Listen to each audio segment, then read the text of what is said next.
sweet, pretty things are in bed now, of course.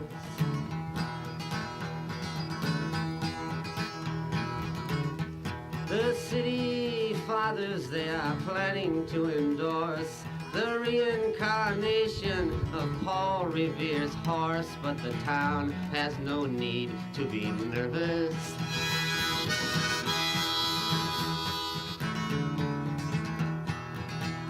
The ghost of Belle Star, she hands down her wits to Jezebel the nun, who violently knits a bald wig for Jack the Ripper, who sits at the head of the Chamber of Commerce.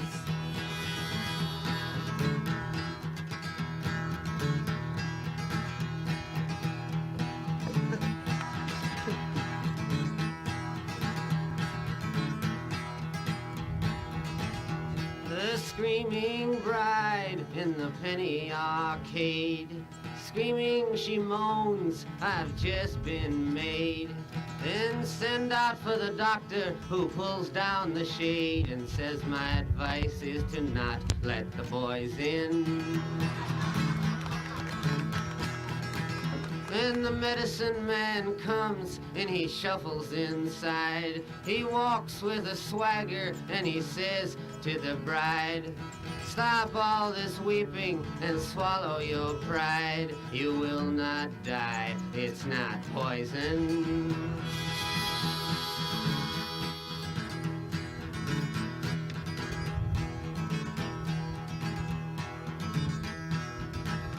The blacksmith and the Boy Scout, after torturing a thief, looking up at the hero, the commander-in-chief, saying, tell me, great hero, but please make it brief. Is there a hole for us to get sick in?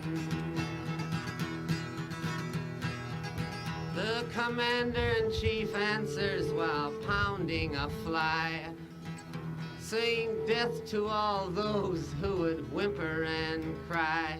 And dropping a barbell, he points to the sky, saying the sun's not yellow, it's chicken.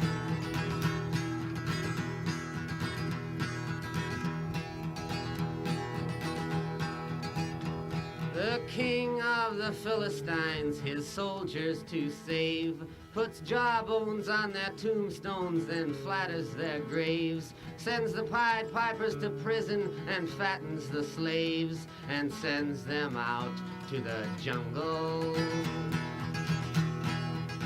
While Gypsy Davy with a blowtorch, he burns out their camps.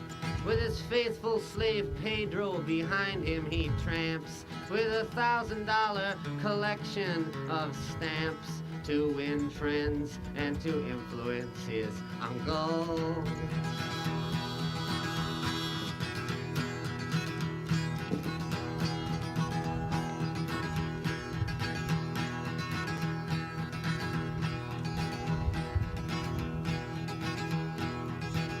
The geometry of innocent flesh on the bone keeps Galileo busy while his math book gets thrown in lazy Delilah's lap, who sits worthlessly alone, yet the tears on her cheeks are from laughter.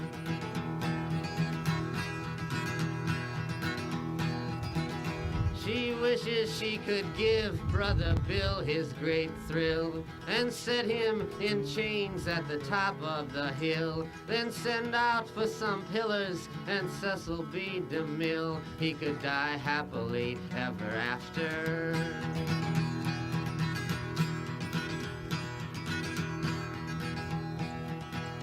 Where Ma Rainey and Beethoven once unwrapped their bedroll, tuba players now rehearse around the flagpole, and the National Bank selling road maps for the soul to the old folks' home and the college. I wish I could write you a melody so plain